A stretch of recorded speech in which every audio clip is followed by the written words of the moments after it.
உச்சகட்ட பரபரப்புக்கு சாட்சியமா மாறி இருக்கு இந்த ஆகஸ்ட் 4ஆம் தேதிங்க. கிட்டத்தட்ட 15 மணி நேர பரபரப்பான நிமிடங்கள். அதாவது எதிர்க்கட்சி தலைவர் உதயநிதி ஸ்டாலின் கைது செய்யப்பட்டார். இல்ல விசாரணைக்காக தஞ்சாவூர் அழைச்சிட்டு போயிட்டு கடைசியா இரவு நேரத்துல அவரை விடுவிச்சிருக்காங்க காவல்துறையினர். இந்த 15 மணி நேரத்துல என்ன நடந்தது, வீட்டுல இருந்து கிளம்புறப்ப அவருடைய மகனுடன் சில உரையாடல்கள், இன்னொரு பக்கம் கட்சியினர்லாம் திரண்டு இருந்தாங்க. அதே நேரத்துல அந்த காவல் நிலையத்துல செங்கிப்பட்டியில கிட்டத்தட்ட 1 மணி நேரம் 25 நிமிடங்கள் என்ன கேள்விகள் கேட்கப்பட்டது, இத விஜய் அவர் போட்டிருக்கிற கணக்குகள் என்ன, இன்னொரு பக்கம் வெளியில வந்த உடனேயே ஓப்பன் சேலஞ்ச் விட்ட உதயநிதி ஸ்டாலின், பல சமாச்சாரங்கள் இருக்கு. அதனுடைய பின்னணிகள் தான் இந்த நள்ளிரவு நேரத்து இளங்கோவன் எக்ஸ்பிரஸ்.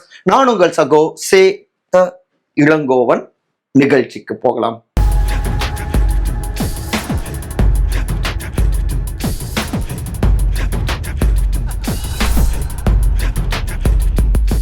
திரும்ப திரும்ப பேசுவேன். விஜய்க்கு உதயநிதி ஓப்பன் சேலஞ்சு, பரபரப்பான 15 மணி நேரம்.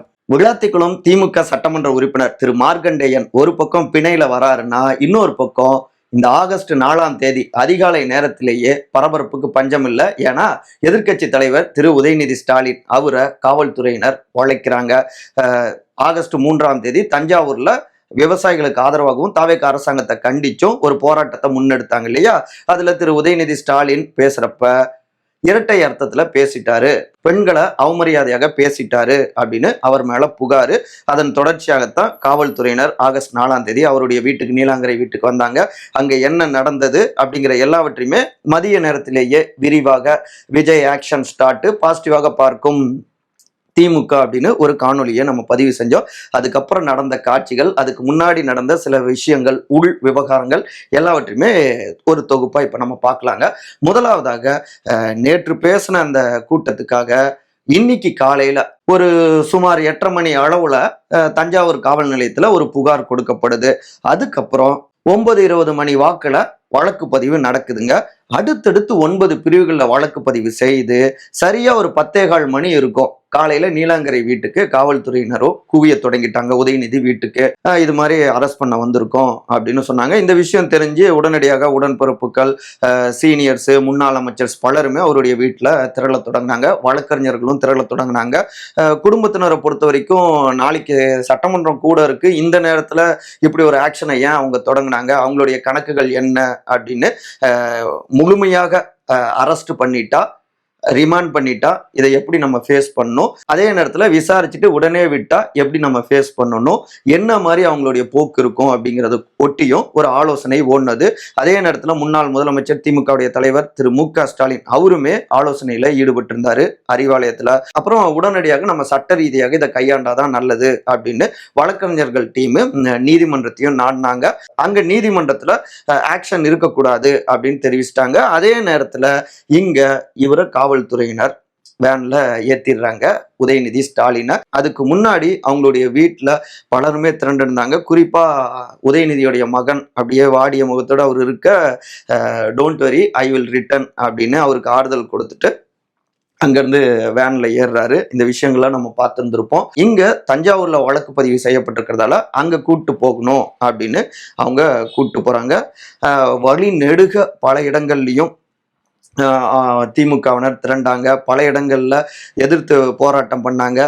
குறிப்பா முன்னாள் அமைச்சர் திரு அன்பில் மகேஷ் பொய்யாமொழி அவர்லாம், எங்க ஒரு பெண் அமைச்சர் அவங்களுடைய ஆடியோ வெளியில வருது, ஓப்பனா ஆபாசமா அவங்க மிரட்டுறாங்க, அவங்க மேலெல்லாம் இப்படியான விசாரணை இல்லை, கைது இல்லை, எத்தனையோ சம்பவங்கள் இருக்கு, ஆனா உதயநிதியை மட்டும் நீங்க கூட்டு போறீங்க அப்படின்னு கண்டிச்சிருந்தாரு. அதே நேரத்துல அமைச்சர் திரு ஆதவ் அர்ஜுனா அவரு, ஏங்க திமுகவுக்கும் சேர்த்து பாடம் எடுத்திருக்காரு நம்முடைய சிஎம் திரு ச ஜோசப் விஜய், இப்படிலாம் ஆபாசமா பேசுறதா அப்படின்னு கடுமையாக கண்டிச்சாங்க. இன்னொரு பக்கம் இரண்டு தரப்புக்குமே, திமுக தாவேக ரெண்டு பேருக்குமே ஆதரவா பலருமே கருத்துக்களை தெரிவிச்சுட்டு இருந்தாங்க. ஒரு மாதிரி கொதிநிலையாக இருந்தது. திமுக ஆர்ப்பாட்டத்தில் ஈடுபட உதயநிதியை கைது செஞ்சது சரி அப்படின்னு தாவேகாவினரும் சில இடங்கள்ல இனிப்புகள் கொடுக்க, வழி நெடுக பரபரப்புக்கு பஞ்சமே இல்லைங்க. மேகமூட்டமா இருந்தது. ஆனாலும் அரசியல் அனல்ங்க. தஞ்சாவூரை நெருங்கிட்டாங்க மாலை நேரத்துல. இருங்க ஒரே நிமிஷம், நம்ம மறுபடியும் காலை நேரத்துக்கு போவோம். ஒரு குட்டி பிளாஷ்பேக் மாதிரி. பொதுச் செயலாளர் திரு துரைமுருகன் அவரும் உடனே வந்துடுறாரு. மாமா உடம்பு சரியில்லை, நீங்க ஏன் இந்த டைம்ல அப்படின்ட்டு அவர்கிட்ட பேசுறாங்க. பல்வேறு சீனியர்களும் வரவும் அந்த அளவுக்குலாம் ஒன்றும் இல்லை, நாங்கள் சமாளிச்சுப்போம் அப்படின்னு திமுக சைட்லையும் பேசியிருந்தாங்க.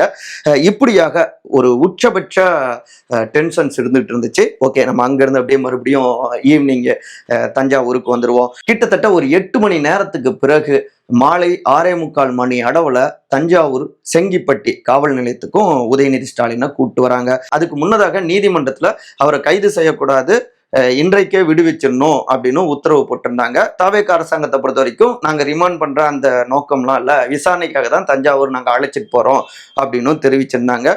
நீதிமன்றம் வலுவா கூட்டு வச்சிருக்கு அப்படின்னு இதை தங்களுக்கான ஸ்கோரிங் பாயிண்டாகவும் திமுகவினர் ஆதரவா பேச ஆரம்பிச்சிட்டாங்க.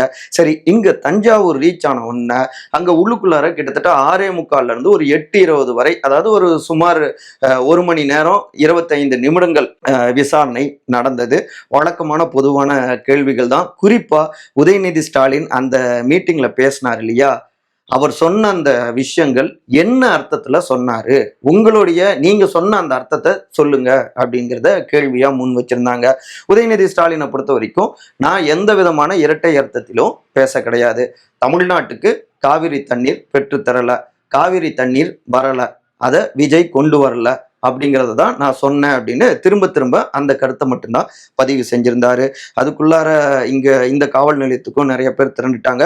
முன்னதாக தஞ்சை கிழக்கு அந்த ஒரு மீட்டிங் நடத்தின அந்த இடத்துல இருக்கிற காவல் நிலையத்துக்கு தான் கூட்டு வருவாங்கன்னு அங்க 2000க்கும் மேற்பட்ட உடன்பிறப்புகள்லாம் திரண்டு இருந்தாங்க. ஆனா லாஸ்ட் நேரத்துல ட்விஸ்ட் இங்க கூட்டு போயிட்டாங்க. அதற்குள்ளார பத்திரிகையாளர்களுக்கெல்லாம் திருச்சி கூட்டு போறாங்க அப்படின்லாம் தகவல்கள் மாறி மாறி அப்படியே பரபரப்பை எகிர வச்சுக்கிட்டே இருந்தது. அட்லாஸ்ட் 8:20க்கு முடிஞ்சு வெளியில வராரு.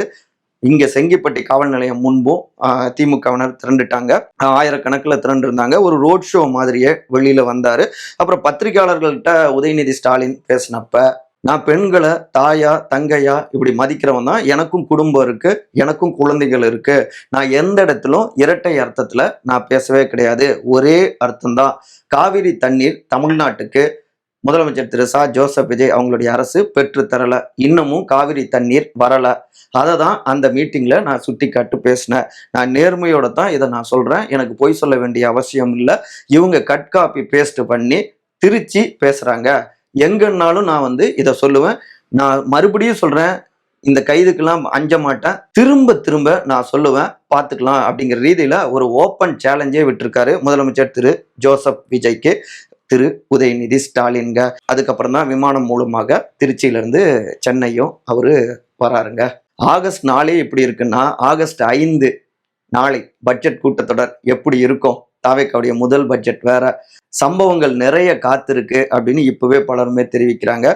இதுல தாவேக்கா அரசாங்கத்தை பொறுத்த வரைக்கும் நாங்க எந்த எல்லைக்கும் இறங்குவோம் அப்படின்னு ஒரு வார்னிங் கொடுக்கிற மாதிரி தான் இந்த ஆக்ஷனை அவங்க உணர்த்துறாங்க. கிட்டத்தட்ட 8 மணி நேரத்துக்கு மேலாக அவரை அலக்கழிச்சிருக்காங்க. ஒரு வேன்லயே அவரை உட்கார வச்சு. இதை தான் தாவேக்கா அரசாங்கம் விரும்புனது, அதை செவ்வன சிறப்பா செஞ்சுட்டாங்க அப்படின்னு அவங்களுடைய டீம் தெரிவிக்கிறாங்க. மற்ற எம்எல்ஏக்களுக்கு, திமுக எம்எல்ஏக்களுக்கும் இது ஒரு வார்னிங் மாதிரி இருக்கும், உங்களுடைய மெயின் தலையே நாங்க கை வச்சுட்டோம் அப்படின்னு அவங்க தெரிவிக்கிறாங்க. ஆனா திமுகவினரை பொறுத்த வரைக்கும் இது எங்களுக்கு டபுள் ப்ரொமோஷன் மாதிரிங்க, நாங்களே நினைச்சிருந்தா கூட இவ்வளோ ஹைப் கிடைச்சிருந்திருக்காது. நார்மலா அவர் பேசிட்டு போனதை இன்னைக்கு எல்லா பக்கமும் தெரிய வச்சுட்டாங்க. வழி நெடுக இத்தனை திமுகவினர் திரண்டாங்க, இந்த கைதை கண்டிச்சாங்க. அது மட்டும் இல்லாம எவ்வளோ செல்வாக்கு இருக்கு அப்படிங்கிறத உணர்த்தியிருக்காங்க. அன்னைக்கு முன்னாள் முதலமைச்சர் மறைந்த திரு கலைஞர் மு கருணாநிதி அவரை கைது செஞ்சப்ப எப்படி ஒட்டுமொத்தமான திமுகவினருக்கும் ஒரு பூஸ்ட் கிடைச்சிச்சோ, அதுக்கப்புறம் எவ்வளோ இறங்கி அடிச்சாங்க திமுகவினர், அந்த மாதிரியான ஒரு பூஸ்ட் இப்ப எங்களுக்கு கிடைச்சிருக்கு அப்படின்னு அவங்க உற்சாகத்தோடு தெரிவிக்கிறாங்க. உதயநிதிய ஒரு லீடரா நீங்களே ப்ரொமோட் பண்ணிட்டீங்க அப்படின்னு அவங்க பாக்குறாங்க. இதுல இந்த விவகாரத்தை வைத்து 2 கட்சிகளும் கடுமையாக விவாதிக்க வாய்ப்புகள் இருக்கு அப்படிங்கிறாங்க. ஆக மொத்தத்துல இனி வரக்கூடிய ஒவ்வொரு நிமிடங்களும் இன்னும் பரபரப்புக்கு பஞ்சம் இருக்காது. எப்படின்னா, மழை கொட்டுனது தஞ்சாவூர்ல, அந்த மழையிலையும் உஷ்ணம் இந்த அரசியல் அனல். அன்பால் ஒருங்கிணைந்திருப்போம். நன்றி, வணக்கம்.